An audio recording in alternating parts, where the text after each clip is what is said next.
गांव में अली नाम का एक गरीब बच्चा रहता था। उसके पास नए कपड़े नहीं थे, न खिलौने और न ही स्कूल जाने के पैसे। लेकिन एक चीज अली के दिल में थी, यकीन। वह कहता था, एक दिन मैं भी स्कूल जाऊंगा और बड़ा आदमी बनूंगा। दिन में वह लकड़ियां काटता, शाम को उन्हें बेचता और रात को दिए की रोशनी में पढ़ता। लोग उस पर हंसते, मगर वह कहता, एक दिन सब देखेंगे।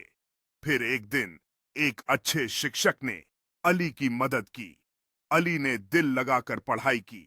वह शहर के स्कूल में गया और बड़ा होकर इंजीनियर बन गया। जब अली वापस गांव आया तो सब लोग हैरान रह गए। अब वह अली जिस पर सब हंसते थे, सबका गर्व बन गया था।